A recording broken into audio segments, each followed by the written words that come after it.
여러분, 요즘 히브리서 말씀을 읽고 계시죠? 여러분 어떤 은혜를 받고 계십니까?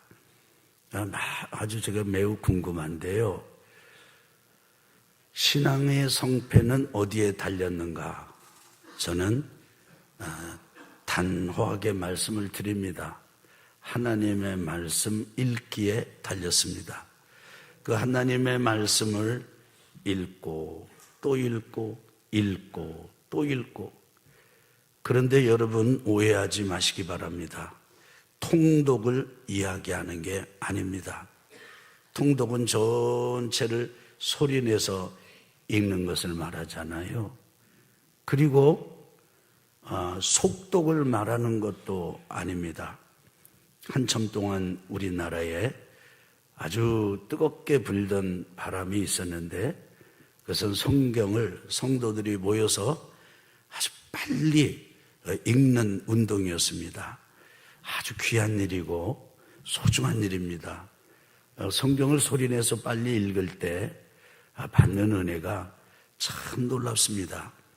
그런데 그런 속독을 말씀을 드리는 것도 아닙니다. 또 생각하면서 읽는 숙독을 말씀을 드리는 것도 아니에요. 제가 말씀을 드리는 이 성경 깊이 읽기는 성경책 중에서 여러분 구약 39권 그리고 신약 27권이 있는 것은 아시잖아요.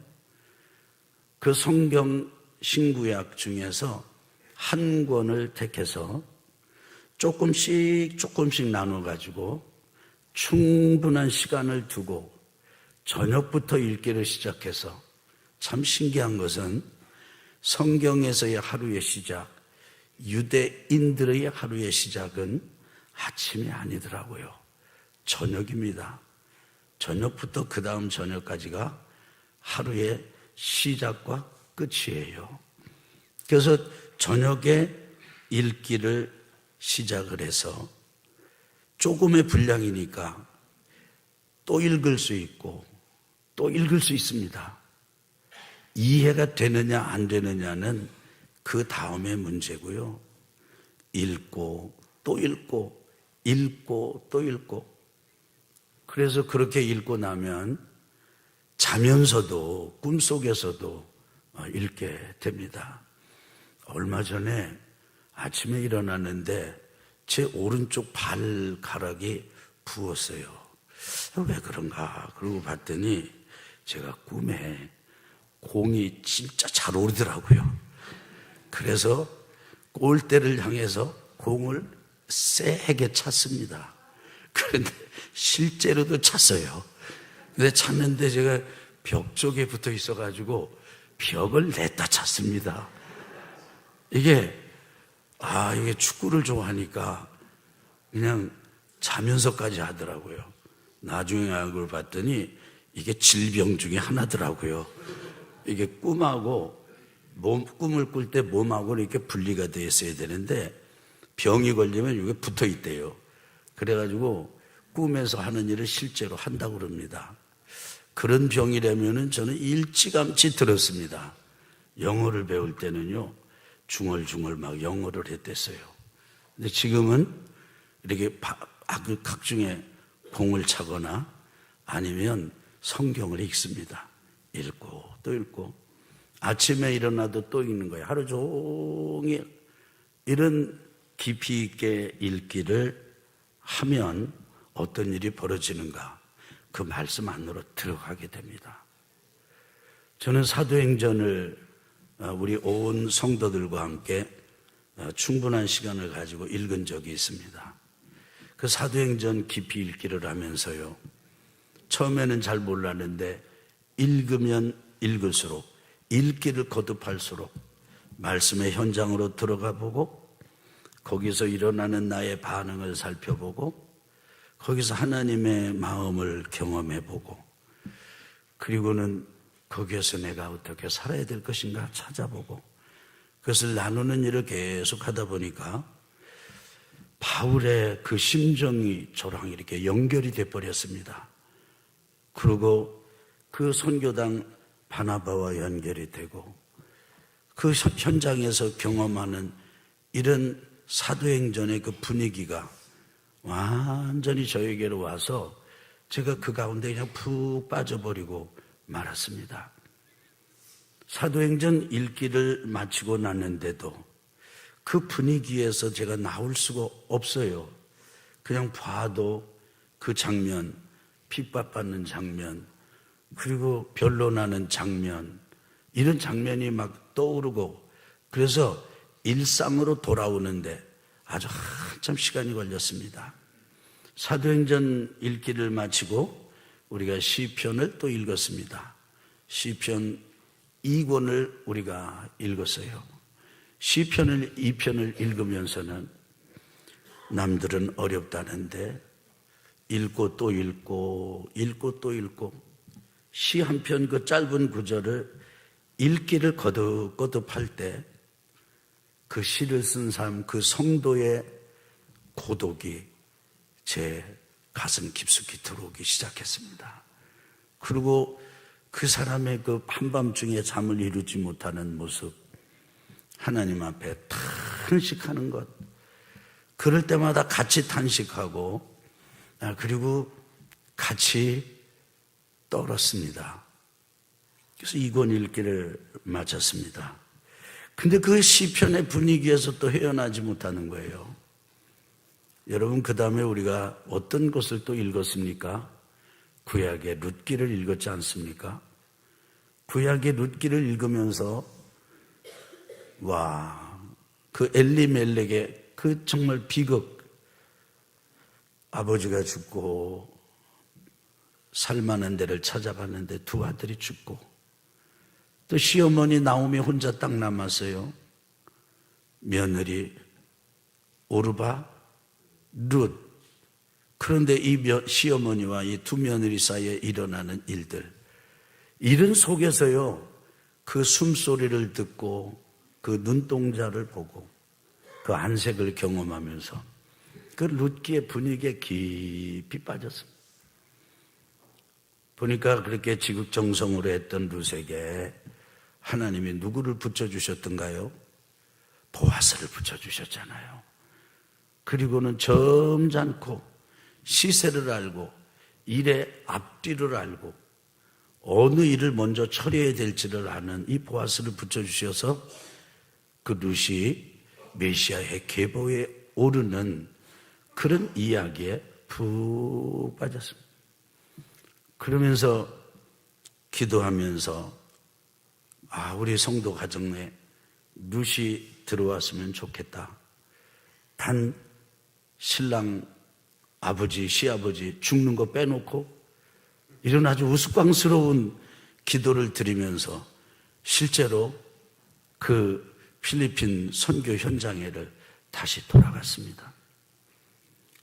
여러분, 다시 돌아간 그 필리핀 선교 현장에서 중매를 했어요. 그리고 거기서 결혼 예식을 주례를 했습니다. 소개만 시키러 갔는데 중매까지 중매해서 소개만 시켜주러 갔는데 주례까지 하고 왔어요.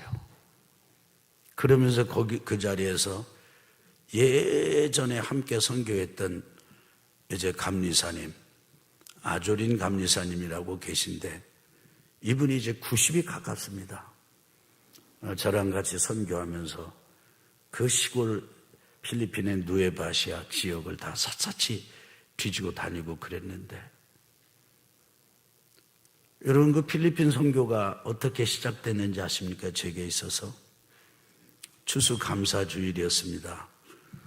강단에서 기도를 하고 예배를 준비하고 있는데 제 아내가 저를 다급하게 부르는 소리가 들렸어요.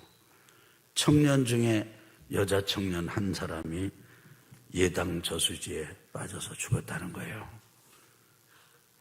추수감사주일에 감사합시다, 감사합시다, 감사합시다 하는 감사주일에 가장 감사하기 어려운 일이 생겼어요. 이 짧은 시간에 다 말씀드릴 수는 없고 이미 여러 차례 제가 말씀을 드렸기 때문에 자세하게 말씀을 드리지 않겠습니다. 비참하게 죽은 그 청년은 그 교회, 제가 섬기던 그 첫 번째 섬기던 그 목회의 첫사랑을 나누던 교회 장로님의 딸이었습니다. 그 장로님과 사모님이, 그 아내 되시는 권사님이 얼마나 이분이 하나님을 향한 충성이 대단했던지 자동차 보상금, 자기 딸이 죽어서 받은 그 보상금, 그거를 그 회프대종이라고 그래요. 그거 다 알아듣습니다. 그걸 거기다 싸가지고 가져왔어요. 그리고는 전 그때 목회에 대해 별 소망을 두지 않았거든요. 왜냐하면 제가 너무 많은 얘기를 너무 많이 했기 때문에. 그래서 이제나 저제나 저는 4학년이 싫어요. 40대가 난 싫어요. 너무 방황을 많이 했어요. 그때 열심히 하면서 동시에 방황이 많았어요. 지금도 제가 잊지 못합니다. 그 장로님 아내 되시는 권사님이 주택이 마룻바닥이었는데 오셔가지고 두 분이 이렇게 앉으셔서 무릎을 꿇고 앉아가지고 참 아무 말씀도 못하세요. 그러더니 그 아내 되시는 권사님이 이 돈 뭉치를 이렇게 밀어서 주시면서 목사님 목회 그만두시면 안 됩니다. 이 돈으로 우리 딸 경미가 이제 선교사로 보낸다고 그랬지 않습니까? 근데 선교사로 보내려고 했던 그 지역에 이 돈을 보내서 선교를 하게 해달라는 거예요. 그렇게 해서 세운 게 필리핀 리아네라 중림교회 예배당입니다. 그 교회는 84 쓰신 주일학교 교사가 계셨어요. 검버섯이 이렇게 둥그렇게 다 얼굴에 붙어있는 분이에요. 근데 이분의 일구월심 기도는 우리 교회 예배당 짓게 해달라는 거예요. 그런데 거기를 지나가다가 이제 제가 들리게 됐고 거기 지원해서 예배당에 섰어요. 그 예배당에는 지금도 그 청년의 활짝 웃는 사진이 지금도 걸려 있습니다. 지금 그 예배당에 그 교회가 엄청 부흥했더라고요. 이렇게 쭉 돌아보면서 이제 그때 함께 일했던 감유사님과 만나서 돌아왔습니다. 룻기를 묵상하면서 룻기는 더 이상 저에게 지식의 대상이나 지식의 어떤 축적을 준 것이 아니고 실제 사역을 이루도록 해주셨어요. 지금 그 총각이 지금 필리핀에 가도 지금 묵고 있어요. 법적으로 결혼 서류가 다 처리가 다 됐대요. 그리고 룻기 마치고 읽은 게 뭡니까? 갈라디아서입니다. 기억하고 계시네요. 소름 끼칩니다. 좀 잊어주셔야 그 다음에 해도 처음 하는 것처럼 되는 건데, 그러니까 참 성도님들은 갈라디아서를 읽으면서는 여러분 어땠어요? 바울이 격정적이잖아요. 이제 히브리서를 읽으면서요, 1장, 2장, 3장, 4장, 5장, 여러분 아십니까? 벌써 5장을 넘었어요. 6장에 왔어요, 지금. 히브리서 전체가 13장인데 6장 오면 이제 반환점에 지금 거의 이르렀습니다. 2주 동안 이미 여러분과 저는 다른 성경이 아니고 히브리서 한 권만 조금씩 여러분 미역국도 언제 미역국이 맛있는지 아세요? 초장 끓일 때는요, 첫 번 끓일 때는 첫 번도 맛있어요. 근데 배틀한 맛은 없어요. 여러분 배틀한 맛 아세요? 근데 이 미역국을 2번, 3번, 4번 이렇게 끓이면요, 그러고서 또 짜면은 또 물 한 컵 더 넣고 이러면서 먹으면 이게 미역 맛이, 여러분 국물 뭐를 내요? 국물 다시마 해가지고 푹 하잖아요. 뼈 해장국, 뭐 사골. 우리가 히브리서 말씀을 그냥 여러분 급해가지고 욕심 부리면서 내가 은혜 받았으니까 은혜 더 받으리라 하고 그냥 확 그냥 아구아구 먹는 것, 그것도 나쁘지는 않은데 진짜 그 깊이 있는 이 은혜는요, 조금씩 읽고 또 읽는 거예요. 근데 6장으로 이렇게 오니까요, 저는 여러분 히브리서는 이게 지금 히브리서를 쓴 사람이 없지 않습니까? 이름이. 나이도 모르잖아요. 어디 사는 사람이 쓴 건지도, 어디에 있는 사람에게 쓴 건지도 몰라요. 그래서 우리가 늘 반복해서 한 말이, 한번 해보세요. 익명의 유대 그리스도인. 우리 그렇게 불렀지 않습니까? 지금도 부르고 있고요. 그런데 익명의 유대 그리스도인일 뿐 아니라 1장, 2장, 3장, 4장 이렇게 읽어가니까 이분은요, 탁월한 성경 교사예요. 성경을 그렇게 깊이 있게 인용할 수가 없어요. 뿐만이 아니에요. 이분은 목자예요, 목자. 예언자가 아니에요.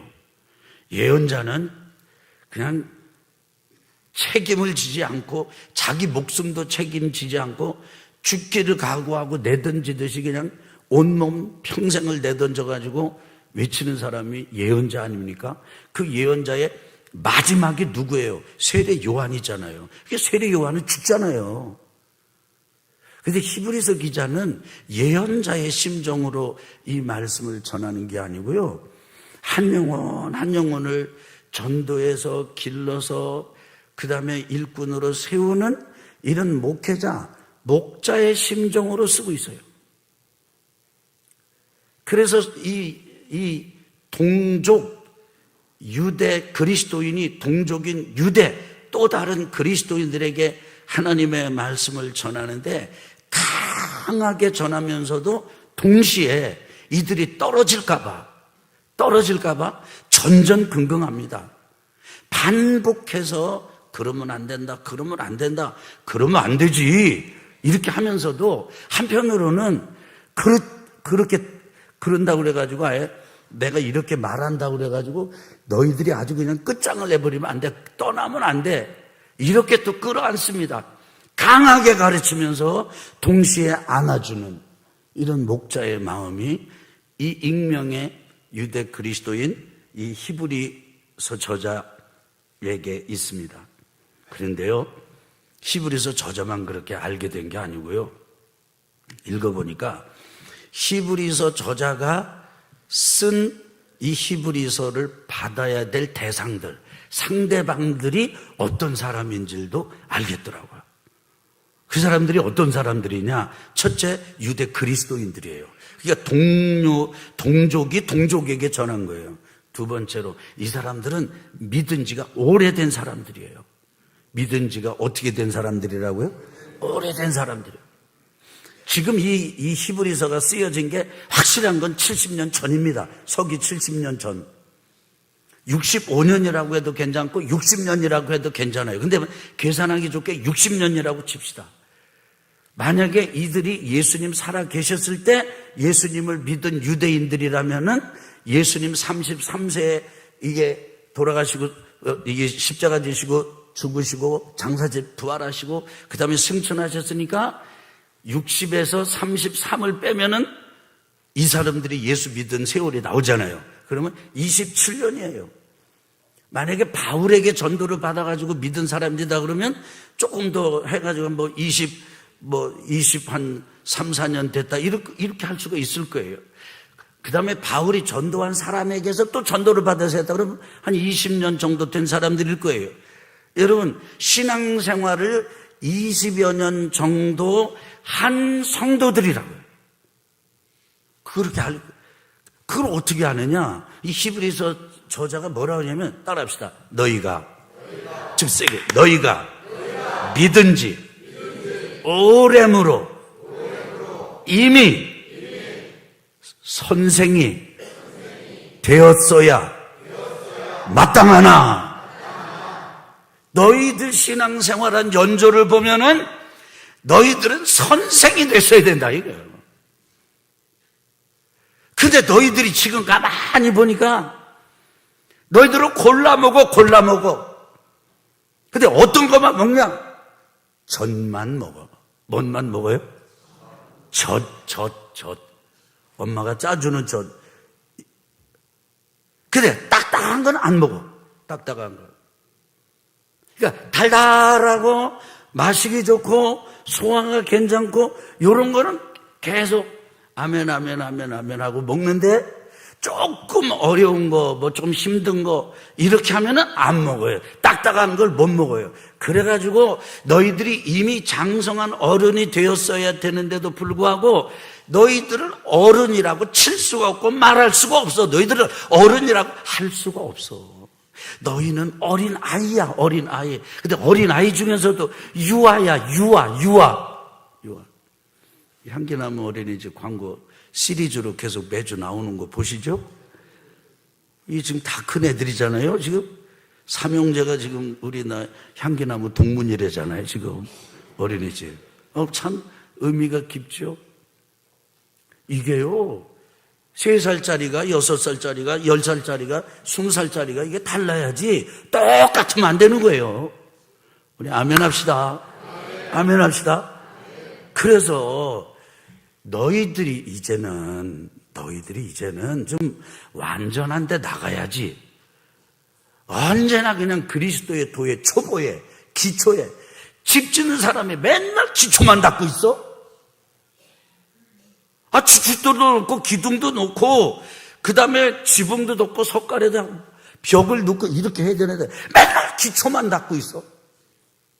그 얘기가 오늘 말씀이에요. 이렇게 배경을 생각하면서 오늘 말씀 같이 한번 읽어보겠습니다. 자, 시작. 그러므로 우리가 그리스도의 도의 초보를 버리고 죽은 행실을 회개함과 하나님께 대한 신앙과 세례들과 안수와 죽은 자의 부활과 영원한 심판에 관한 교훈의 털을 다시 닦지 말고 완전한 대로 나아갈지니라. 저처럼 따라 다시 닦지 말고 다시 말 털을 다시 닦지 말고 이제 됐어. 기초 닦았어. 근데 왜 털을 다시 닦아? 털은 됐어. 다시 하면 털을 다시 닦지 말고 완전한 대로 나아갈지니라. 이게 완전한데 요게 뭐냐면 성숙한 대로 나아갈지니라.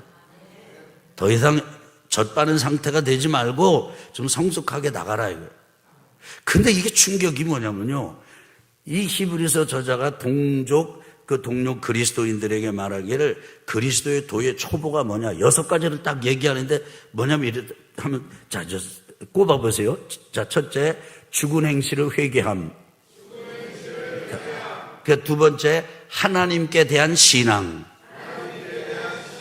세 번째 세례들. 네 번째 안수. 다섯 번째 죽은 자의 부활. 여섯 번째 영원한 심판. 그러니까 회개하는 거, 하나님을 믿는 거, 세례받는 거, 안수받는 거, 그 다음에 우리가 주님 부활하신 것처럼 우리가 부활한다는 거, 그 다음에 영원한 한 사람이 한 번 살고 한 번 죽는 것은 정한 것이요. 그 위에는 뭐가 있다? 심판이 있으리니. 심판. 요 6가지 요거는 기초 중에 기초다 이거예요. 거기다 자꾸 그것만 하지 말고 그 위에다 제발 뭔가 좀 세워서 어엿하고 번듯한 집을 지어라 이거예요.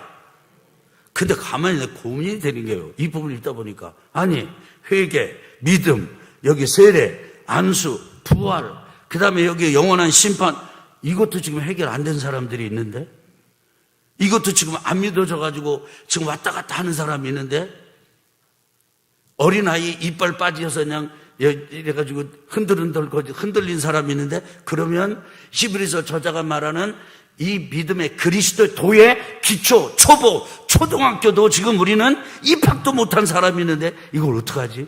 이걸 어떡하지? 이런 탄식이 제 안에서 나왔습니다. 이런 탄식과 별개로 여러분과 제가 지금 이런 것에 더 이상 머물지 말고, 이건 이미 다 끝나고 기초니까 하지 말고, 이거 기초의 위에 기둥을 세우고 벽을 세우고 지붕을 세우고 가래를 얹어서 이제 어엿한 집을 지어라, 성숙해라 말씀해요. 근데 그 성숙을 뭐라고 그러니까 두 가지라고 합니다. 하나는 여러분들에게 구원의 열매가 있어야 된다. 더 이상 구원 받았느냐 안 받았느냐가 아니라 너희들이 구원받은 삶의 열매가 너희 안에 나타나야 되고, 너희 이웃에게 나타나야 되고, 너의 삶에서 나타나야 된다. 그 대표적인 게 기쁨이다. 그것이 감사다. 우리 여기까지 갑시다. 그래서 이제 히브리서 6장 이유가 또 기대가 돼요. 어떤 열매가 어떤 건지 한번 같이 들어가 보실래요?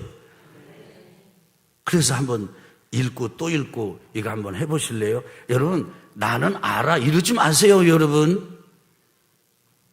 이제 시간이 다 돼 더 말씀을 못 드리고요. 여러분, 우리 성숙해집시다.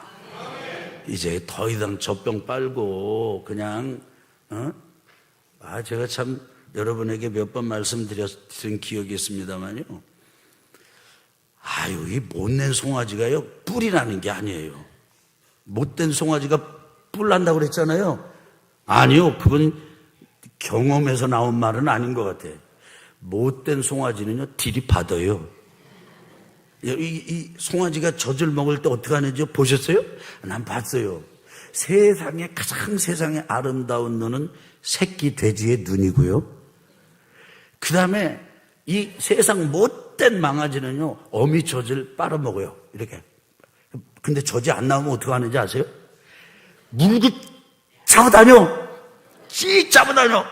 그리고 다시 빨아. 그러다가도 안 나오면 씩 잡아다녔다가 그냥 지 머리를요 갖다 엄마 젖통에다가 확 들이받아요. 젖 안 나온다고. 여러분, 들이받지 말고 들이받지 말고 해봐요.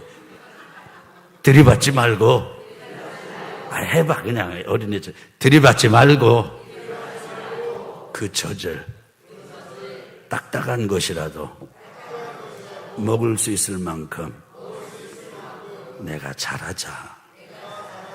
잘하자가 아니라 잘하자 이거야. 성장하자 이거야. 성숙하게 되자.